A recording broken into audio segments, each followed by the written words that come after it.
Hi everybody, my name is Jeremy Siskind. I'm the author of the Jazz Piano Fundamentals series. There's 3 levels. I don't have to show you all of them. I'm also the author of Playing Solo Jazz Piano. And I had a fun trip recently. I was in Toronto and I met a handful of people who watch the channel, which is like super cool. I met this really nice guy. I apologize for not remembering your name if you're watching, at the Rex. And he was saying he was working his way through my books. He was in level 2 and he thought that the Red Garland comping rhythm was one of the most helpful things that he's come across. And he said, but you've never made a video of it. And I checked, and other than the videos that come with the book, he's right. I've never made a video about the Red Garland comping rhythm.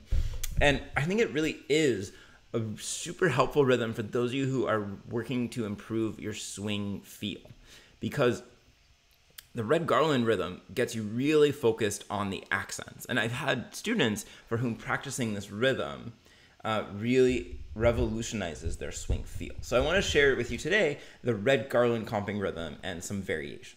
Okay. So it's pretty interesting when we think about jazz comping rhythms. I'm going to make myself bigger. I'm not going to get to this for a second. When we think about jazz comping rhythms, in general, we want to really mix rhythms, right? We learn comping rhythms to have a vocabulary, but we don't really want to play the same rhythm again and again. Because jazz comping shouldn't be repetitive. It should be dynamic and responding to the other people in the band. But the Red Garland comping rhythm is actually kind of an exception. I guess you could say that the Freddie Green comping rhythm is kind of another exception, where for a whole section, you might use this rhythm. And you can hear Red Garland frequently using this rhythm for really long stretches at a time.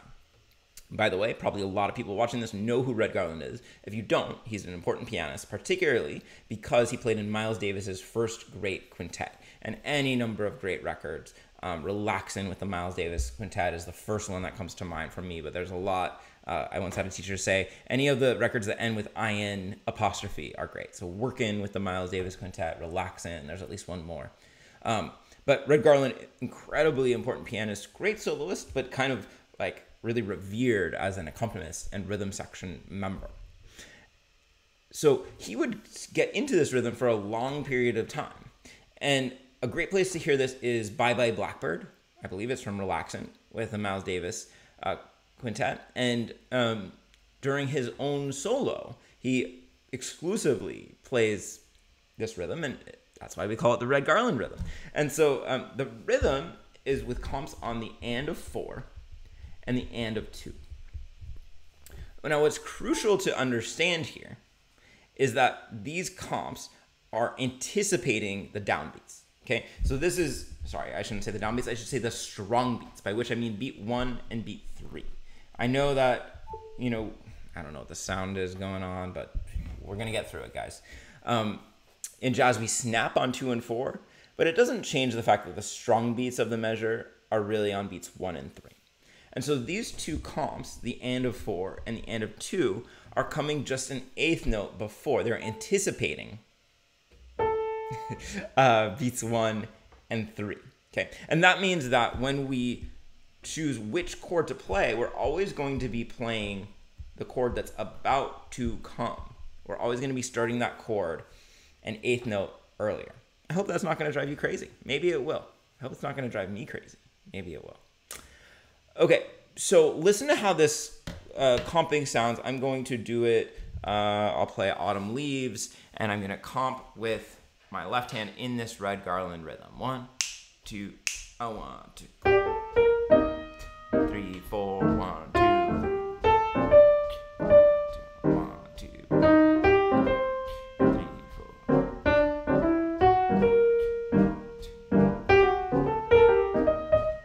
4, 1.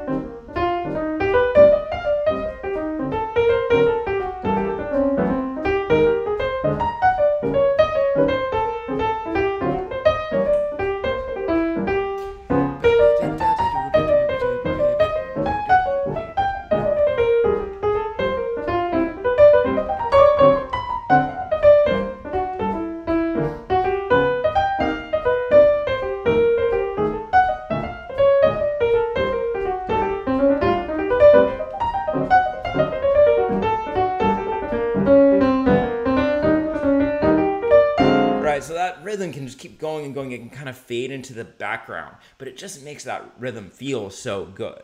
And on the next page, by the way, I should mention, everything you're seeing on the screen is from Jazz Piano Fundamentals Book 2. And there's a celebratory ding for that information. One of the reasons it feels so good is that it's working with the swing feel in the drum set. So the regular ride cymbal pattern on the drums is this ting, ting, ka ting, ting, ka ting, ting, ka ting. We can sometimes call these intermediate, these offbeat eighth note tings, for lack of a better word, skip beats. And these Red Garland, the comps in the Red Garland rhythm are coordinating with those skip beats. And so drummers love this. Drummers are usually thrilled when pianists are playing that Red Garland rhythm, because this gives us the opportunity to really hook up with the drummer. 2, 3, 4, ting, ting, ka ting, ting, ka ting, ting, ka ting, ting, ka ting, ting, ting, ka ting, ting, ka ting, ting, ka ting, ting, ka ting, ting, ka ting, ting, ka ting. Ka-ting, ting, ka-ting, ting, ka-ting, right? Here I'm with the ka of the ting, ting, ka-ting each time. That's that skip beat. That's the eighth note. That's the part that's going to make the syncopation feel really good.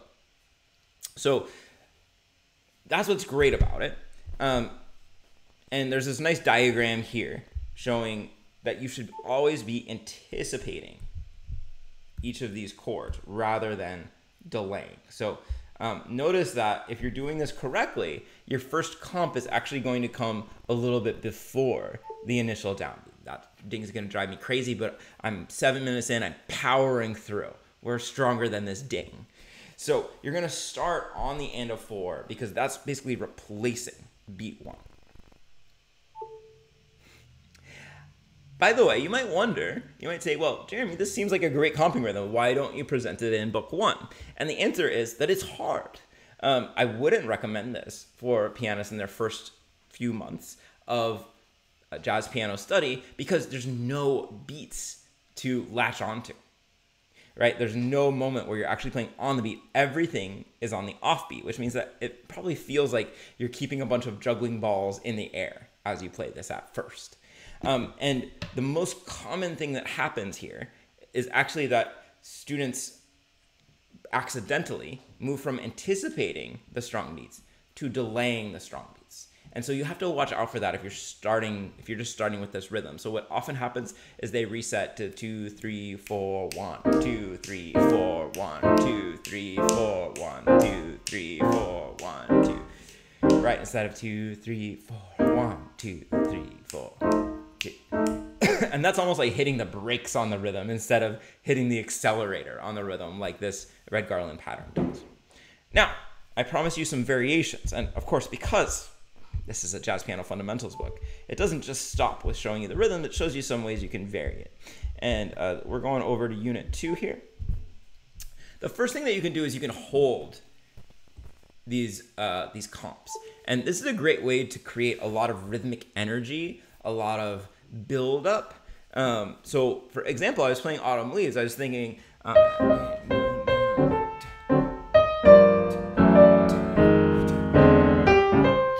right, that could be a really nice moment. But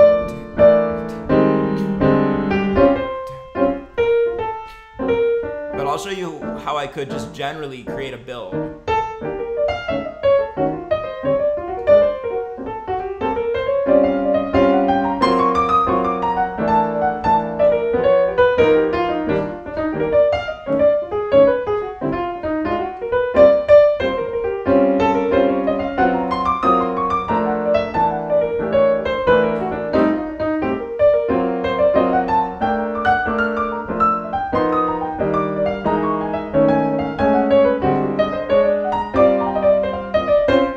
Right? It kind of actually reminds me of McCoy Tyner. He would play different kinds of voicings, but he loves creating this momentum through holding voicings on offbeats. Very Tyner-esque. The book also focuses on adding push-offs. Push-offs are 2 comp groups, do-dit, a do-dit, that move from the beat to the offbeat. And so here we could add comps on beats 4 and beat 2 in order to create this feeling of da da do da da do da da do da. And here we're going to focus on having a chord from beat 4 leading into the and of 4, because it's actually an interesting moment. We've said that beat 4 is anticipating, sorry, let me say that again. We've said that the and of 4 is anticipating the chord on beat 1. And so that means that we're going to be able to set up our chord on beat 4. And so in the book, I talk about 3 ways, and there's at least 3 ways, and I'm sure there's many more, to change chord from beat 4 to the and of 4. So one option here in number 1 is to repeat the chord from the current measure, and then on the and of 4, you're going to go to the chord from the next measure. So if you could see what's happening here, on beat 4, we're going from G minor 7. Oh my God, that ding is going to drive me crazy. If you guys are still with me, you're the real heroes. If this is your first time watching the channel, this doesn't usually happen. I'm so sorry, but hopefully it's a fun diversion and you're like, wow, Jeremy is a wacky guy. Okay, so on beat 4, we're playing G minor, and then on the and of 4, we change to C7. So 2, 3, 4, 1, 2, 3.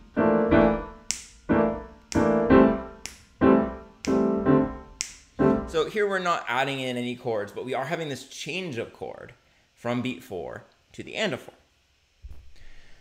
Another way that we could create momentum going into that next measure, God damn it. Okay, I'm trying not to swear worse than that. This is a family show. Okay, is by adding a side step on beat 4. So that means that we're going to be anticipating this chord on the and of 4, and we're going to play something a half step away. It could be from above, it could be from below. So here's this example. You can see each note here is moving into the note of the target chord by a half step. So it's 1, 2, 3.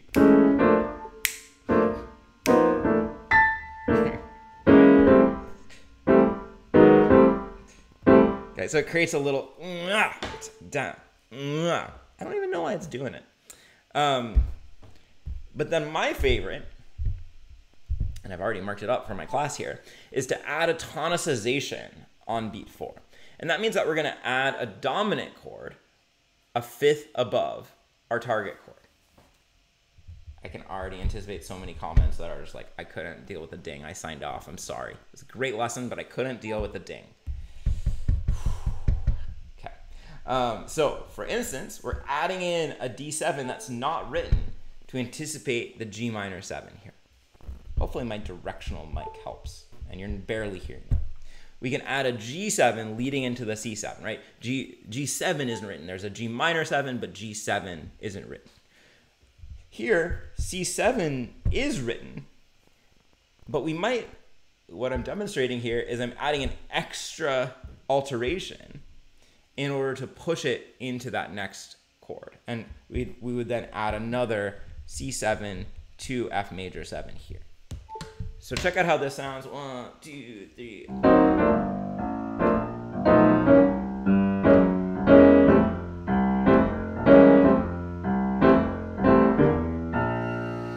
So really nice, really tonal, really precise harmonic treatment. Another way to think of this, which might actually make your life easier. So I'm going to try to say something complicated somewhat fast. So I'm going to try to be clear here and not give in to the ding. Okay, so whenever we have a dominant chord, we can trade it out for a dominant chord a tritonal way. This is the rule of the tritone substitution. So D7 is tradable for A flat 7. That's the dominant chord a half step above your G minor 7. So instead of a calculation of what's a fifth above, you could do a calculation of what's a half step above, right? And this is always going to work because the interval structure remains the same. So instead of G7, you could think D flat 7. And what's nice about that is those chords also give you really nice, colorful, altered dominant sounds rather than a plain dominant sound if you're thinking about G7. So there's a lot more in the book, but that's a little bit about the Red Garland pattern and then some important, common, interesting variations that you can make out of it. If this feels like a good level for you, Jazz Piano Fundamentals Book 2 is a great choice. If some of what this video said went over your head, Jazz Piano Fundamentals Book 1 is a great choice. You can buy them in bulk in as a set is really the way to say that, at jeremysiskind.com. Thank you for watching all the way. Even I don't know how much you heard the ding. I bet you heard it a lot. If you made it this far, say that you're a ding warrior, because you persevered with your education despite an annoying ding. Thanks, everybody. Thanks for watching.